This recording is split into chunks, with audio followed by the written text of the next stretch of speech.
Welcome to History 217, Lecture 9, Southern Nevada. Okay. So far this semester, we've focused on Northern Nevada.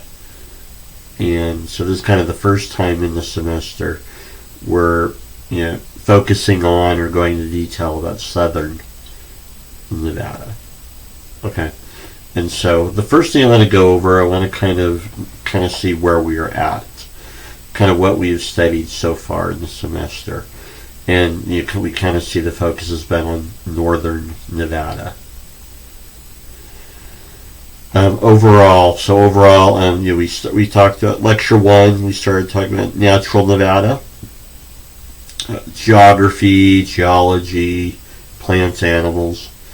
Lecture 2, we went over Native America, and we covered Native America to 1900. Sarah Winnemucca is our famous Native American. We talked about the 5 major tribes of Nevada, Washoe, Northern Southern Paiute, Shoshone, technically the Western Shoshone, and then Mojave. And Mojave are kind of on the Colorado River region. They're kind of not, they're mostly California, but they a little bit of Nevada. I didn't talk about it in class, my class lecture, but in the book, he talked about the Paiute War of 1860. I think, if I remember correctly, gave you a video on it. And then you have the development of the reservation system, the Civil War, post-Civil War era. So Native America's up to 1900. We kind of got to that point. So, then going back, we talked about Spanish America, Mexico, Spanish settlement in the New World. Developed by the American Revolution. You had missions in California. You had farms and ranches along the Santa Fe River Valley, and in East Texas, you had Spanish cattle ranches, and then cattle ranches and farming along the Rio Grande. We talked about Father Garces, and then we talked about Spain becoming Mexico. With Mexico, we focused on the development of the Old Spanish Trail, and that's kind of the first time we mentioned Las Vegas Valley, right? Las Vegas Valley is on the Old Spanish Trail to stop on the Old Spanish Trail. Then we talked about the Mexican-American War. That's how the Mexican-American War is how we get Nevada into the Union. So that was 1 natural Nevada, 2 native Nevada, 3 exploration, 4 settlement and statehood. So that was the first group of it, right? We got fur trappers here, mountain men. We got Mormons out west, John C. Fremont, the California Trail, Manifest Destiny, California Gold Rush. We got Lecture 5, which was the Comstock Lode. Carson City, Virginia City, we developed that. Nevada Territory, statehood, the mining boom, Comstock Lode.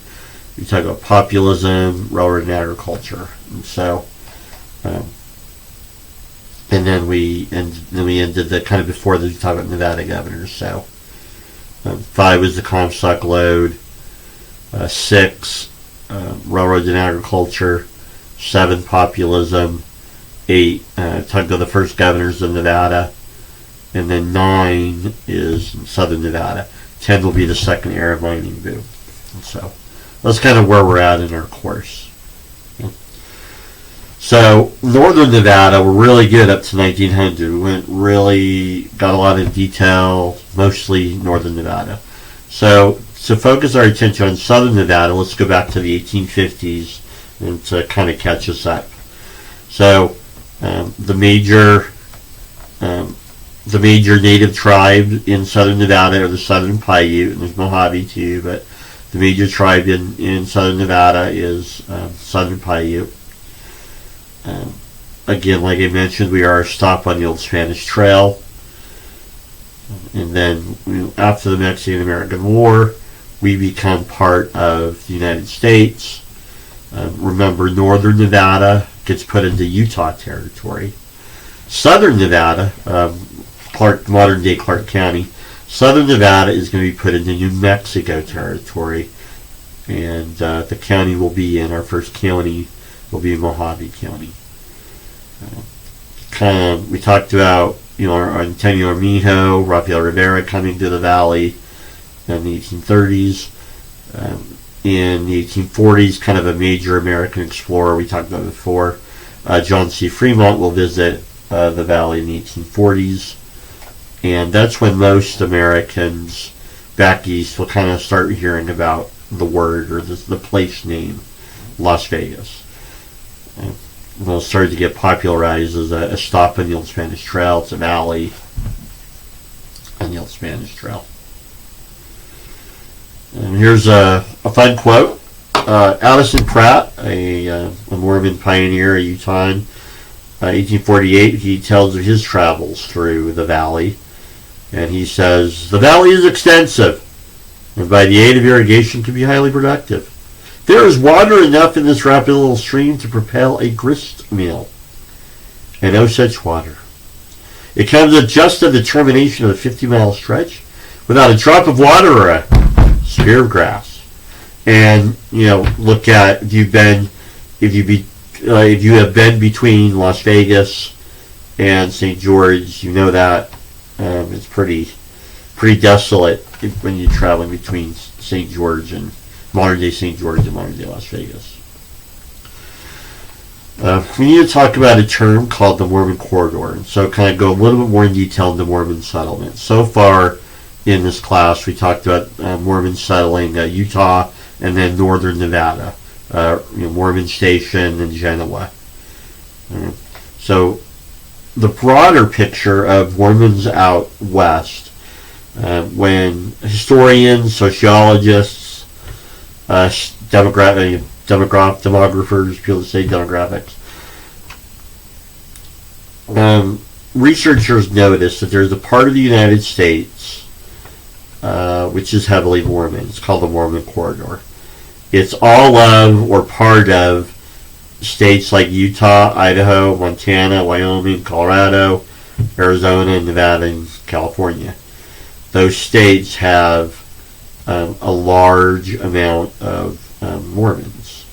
There's a lot of places in those states that are settled by Mormons. And just to let you know, if you're looking at these states, these are actually the top, 9, how many states are there? 1, 2, 3, 4, 5, 6, 7, 8. Those are actually the top 8 states by Mormon population. Not in that order, but, not in that order, but,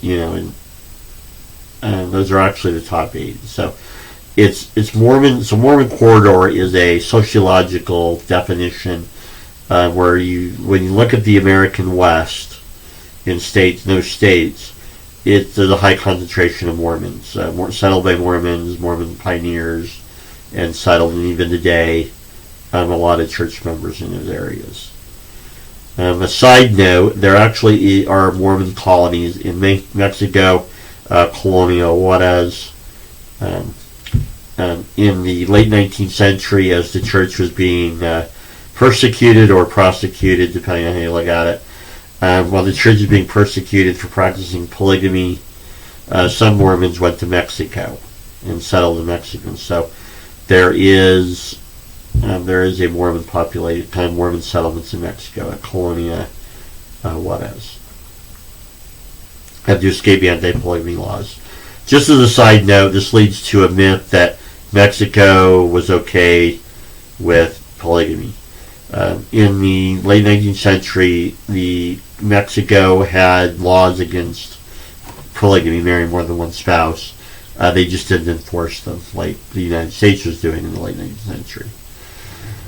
And then in lecture 3, the end of lecture 3, we talked about reasons why Mormons have gone west, and this is actually one of your test questions on the first test, midterm first test. Why are we seeing Mormons out west? Establish an American Zion to prepare a people for the second coming of Jesus Christ, kingdom of God on earth. convert the native tribes. Remember we talked about the Book of Mormon. The Book of Mormon is a record of prophets who ministered to people a long time ago on this continent. And so some Native Americans today would be descendants of these people back then. And then the highlight of the Book of Mormon, remember, is Jesus Christ visits the people here in America, in the Americas somewhere. And then political safety, the state of Deseret. Remember, back east, we talked a little bit about Mormon history. Back east in New York, Ohio, Missouri, Illinois, the church is persecuted. Remember, the church are persecuted. And so one reason to go west is to escape persecution. And the state of Deseret is your term in Nevada is part of the state of Deseret. And the idea is if you're the dominant group politically, economically, religiously, you're not going to get persecuted. So the Mormon settlement in this region is a big part of Mormons in the Old West, a big part of American Western history. So finally, specifically Las Vegas, the Las Vegas mission. And so one of the differences between northern Nevada Mormons and southern Nevada Mormons, we talked about this previously as well. Northern Nevada Mormons generally did not preach to the native Indian tribes in the region. In southern Nevada, it's the reason for settlement. 1855, the summer of 1855, Mormon Church of Jesus Christ of Latter-day Saints, Mormon Church prophet Brigham Young and president, and also governor of Utah Territory, sends a group of 30 men led by William Bringhurst, Elder William Bringhurst, to the valley. And the goal is for Bringhurst and his group, they're missionaries. Their goal is to preach to the native tribes in the area, mostly southern Paiute. So the creation of the Las Vegas mission. So northern Nevada, the main reason for settlement is trading and farming. Southern Nevada, we see the main reason is missionary work. You want to preach to and convert the native tribes to the Church of Jesus Christ of Latter-day Saints. In the spring of 1856, one of the missionaries, Elder John Steele, is preaching to the natives and the Indians, and they take him to some ore deposits about 27 miles southwest of Las Vegas. And Elder Steele is fascinated by this. This is amazing. And they send reports back to Brigham Young in Salt Lake City, the Mormon Church prophet and governor of Utah Territory. And they say, hey, there's some ore found. Maybe we can mine for gold. And so, by the late summer of 1856, a man by the name of Nathaniel Jones brings a group of people to Las Vegas Valley, and their goal is to mine those ore deposits. And again, this is a second reason, a second difference between northern Nevada Mormons and southern Nevada Mormons. In northern Nevada, Mormons generally avoided mining. It's a Gentile or non-Mormon activity. And in 19th century Utah or Mormon culture, going to California to mine was generally considered you left the church. You apostatized and left the church. Here in southern Nevada, interestingly enough, President Brigham Young, President Governor Young, allows southern Nevada Mormons to mine for some gold. These, in this case, is gold deposits. And so go ahead. And so some more deposits to start mining. And so we go, why are you not allowing it in northern Nevada but allowing it in southern Nevada? One explanation is, in northern Nevada, the mining industry, they're non-Mormon. And in general, in the 19th century, southern Nevada, Mormons generally are not trustful of non-Mormons. Non-Mormons don't like Mormons, they don't like each other, don't trust each other. So you have church leaders telling Mormons to stay away from mining. It's a non-Mormon activity.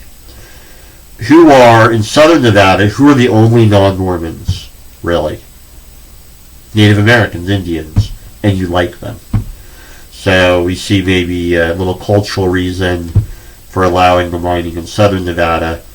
The non-Mormons in southern Nevada or Native Americans, you like them, so you'll preach to them and get mine for gold. So here's the problem: you have kind of a split idea, split mission here, a split settlement here at the old Mormon fort, called the Mormon Fort at the time, right? Elder Bringhurst wants to preach to the Indians. Nathaniel Jones wants to mine. Divided resources, not getting along. There's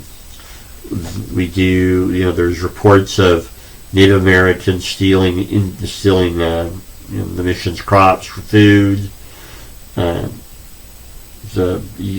Jones and Bringhurst don't get along. You are converting some Indians, but it's not as successful as you hope. The weather's bad. And so February of 1857, President Brigham Young terminates the mission, and people will leave. And 1857, so this is the Utah War era, and so just like northern Nevada, southern Nevada Mormons are going to leave generally. Here's another difference between northern and southern Nevada Mormons, though. Mormons come back. After the Civil War, you see Mormons coming back to southern Nevada. And so you had, previously, northern Nevada Mormons generally left and generally did not come back. Well, here you go. Southern Nevada Mormons, you're going to see the Mormon missionary William Hamblin finds ore that leads to the town of Pioche. Francis Lee, a Mormon pioneer, sets up a colony at Panaca. Anson Call develops a shipping center at Callville. We see Mormon missionaries, cattle ranchers, and farmers settling along the Muddy River at Malapa, St. Thomas, Overton, what will eventually become Bunkerville, the Mormon settlement. Most of these settlers are farmers and ranchers.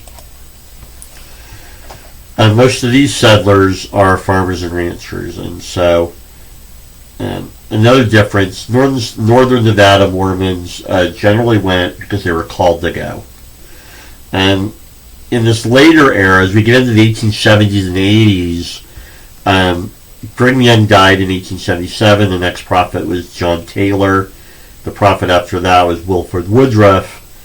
Those two prophets and president of the Mormon Church of Jesus Christ of Latter-day Saints, the practice of calling people to go settle a region wasn't practiced as much anymore. And so this is another difference in Southern Nevada Mormons. Southern Nevada Mormons, as you get to the 1870s and 1880s, were just looking for farmland, ranch land.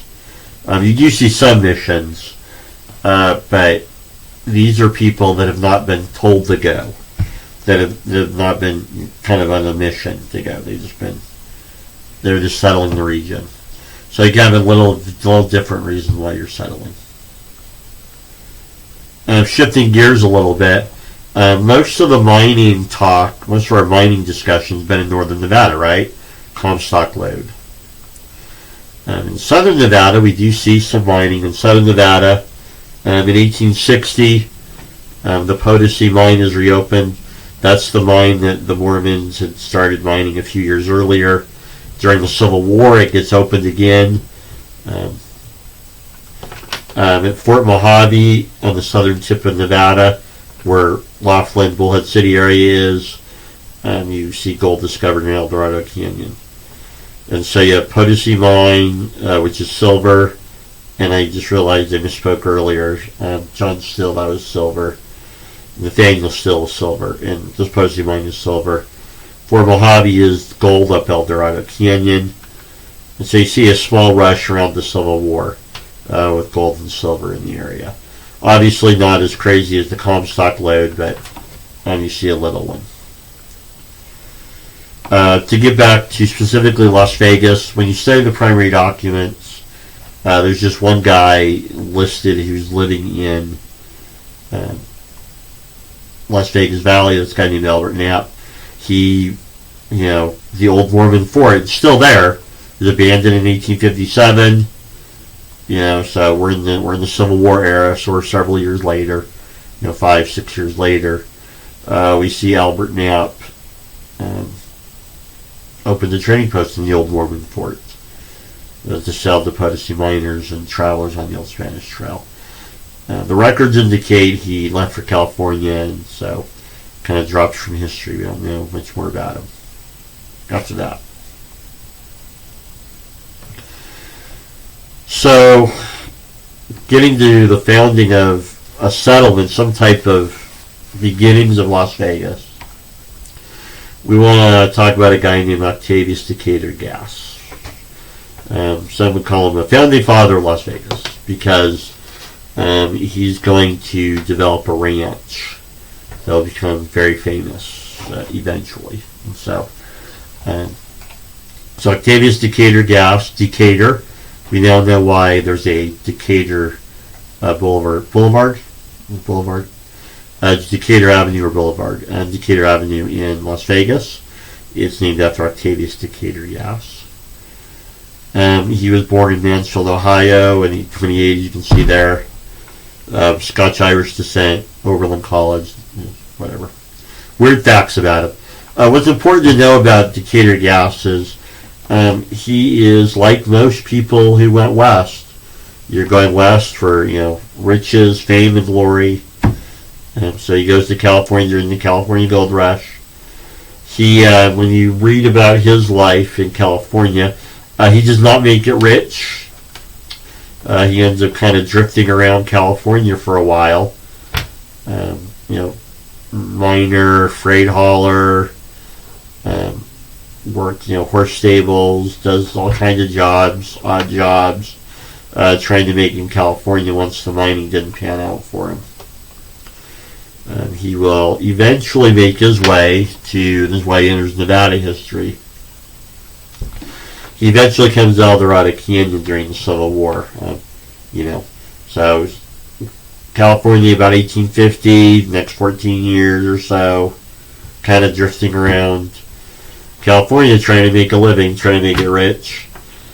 And again, kind of like, and again, how you study Nevada, you had a lot of people going to California, skipping Nevada, right? And then they make their way back to Nevada. And same El Dorado, same with Gass with the El Dorado Canyon. Can't make it in California, so you come to southern Nevada and you start looking for gold. 29 claims by December 1864. What this means is what he probably was doing was he kind of make a claim, find some land, dig a little bit, make a claim, or just make a claim on some land before you even dug. So this is kind of like gambling. If you're making 29 claims, you're kind of just searching, like hoping that one of your land claims, opens up. That is not going to happen for Gass. He's not going to get wealthy. So he will turn to ranching, another job he tried. He'll come to Las Vegas Valley. He will take over the Old Mormon Fort, and with some friends of his, will create a ranch called Las Vegas Ranch. Irrigation canals, farming. You expand the fort. Make a ranch house, and call Las Vegas Ranch. Okay. And what did you grow? By the 1870s, Gass has about 640 acres. Where is the ranch today? Okay. If you want to Google map, just Google map Old Mormon Fort in Las Vegas. That would be the center. And so you're looking at the ranch covers north to Nellis Air Force Base. East, well, early on, not quite to the mountain. At its biggest, when we get into the Stewart Ranch, it's going to go all the way east to the mountains. South to where the Stratosphere is today, and as far west as maybe about Rancho. And so it's a pretty big chunk of 640 acres, a pretty big chunk of land. So if you drive in the Lake Mead Boulevard, Las Vegas Boulevard, Bonanza, Washington, Owens, downtown area, kind of up towards Nellis Air Force Base, and then east a little bit, kind of towards the mountains. That's the old gas ranch. So I encourage you to go drive around, find the history. So that's your assignment. Go take a drive in that area. You can see what he grew. Another significant aspect of Octavius Decatur Gas, and then you're all wondering, Mr. Bills, are we ever going to be part of Nevada? We're still in New Mexico territory right now. We're still in New Mexico territory. Territorial capital is Santa Fe. In 1864, Decatur Gas will become a territorial legislature, a territorial legislator for the western corner of Arizona, Mojave County. During his term in office, he will submit a bill successfully. He'll be successful. Mojave County will be split. Las Vegas Valley will be put into Paiute County. So we'll officially be split from Mojave County in northern Arizona, and we'll have our name the county. The federal government in 1866, a couple of years later, the federal government will eventually pass legislation that will take Paiute County and put it into the state of Nevada. The thinking is Las Vegas Valley, more accessible to places north of it than south of it. The mining districts north, Comstock Lode, and other center part of the state, and so it's going to be separated from Nevada or from Arizona. So we're going to be in Paiute County. Once we are put into Nevada, we will be Lincoln County. So southern Nevada, we've been Mojave County we've been Mojave County in New Mexico territory. Then when Arizona became a territory, we were Mojave County and Arizona territory. So New Mexico territory, Arizona territory. We then become Paiute County in Arizona territory. And then by 1871, we are Lincoln County in Nevada. So two territories in the state: New Mexico territory, Arizona territory, and the state of Nevada. And then counties: Mojave, Paiute, and Lincoln. So that's kind of our political divisions. And so a little bit about the rest of the story to kind of finish out gas. So he developed a pretty successful ranch. He will marry a lady named Virginia Simpson. They'll have 7 kids. Here's the problem. Gas is not good with money. He borrows $5,000 from a man named Archibald Stewart, happens to be a friend. Archibald Stewart loans him $5,000 in the late 19th century is a load of money. A lot of money. Gas puts up as collateral Las Vegas Ranch. When Gas cannot pay back the loan of $5,000, he has to cough up Las Vegas Ranch. So by 1881, we're going to see the ranch is no longer in Gas's hands. He moves to California. The ranch is now in the hands of Archibald Stewart. This is going to become the Stewart Ranch. Just an interesting story how old the guy is. He died in 1924 of a fall. 1924. Go back, if you remember the date he died or was born. He was pushing 100 when he died. So, old man there. We have Archibald Stewart now. I should have paused there, huh? Just like Gas, Stewart is Scotch-Irish. He comes to California, same reason as Gas, fame and fortune. Unlike Gas, though, Archibald Stewart's a lot more financially stable. obviously Stewart was able to loan $5,000. If you live in the late 19th century and you're able to loan somebody $5,000 and not kill you, like you can do it, you're well off. Archibald Stewart, unlike Gass has not made it in life, at least financially. Stewart has. Stewart, while the gold mining didn't work out, the freight hauling did. Stewart goes into hauling freight. Very lucrative business. Even with railroads, because out west, railroads are scarce, and so you're gonna have plenty of freight hauling needs. So railroads exist, yeah, but we're so remote. There's a lot of remote areas, and so he's gonna make some money hauling freight. It's gonna make Stewart a financially stable individual, capable of loaning his down-on-luck friend $5,000. He will take over the fort. The ranch. Well, fort. He'll take over the ranch, and by 1882, Stewart will be living in Vegas. He'll be living in Vegas. Just to let you know, he does marry a lady who will be famous later on, Helen Weiser. Grew up in California. And so Helen Weiser will be famous later on. And so the Stewart Ranch. By the 1880s, we have 2 ranches in the valley. The Stewart Ranch, which is the eastern, northeastern part of the valley. By the time Archibald Stewart dies in 1884, and then to 1900, when Helen Stewart had the ranch. It's a sizable ranch. Start with the old Mormon Fort, Nellis Air Force Base, east of the mountains, south to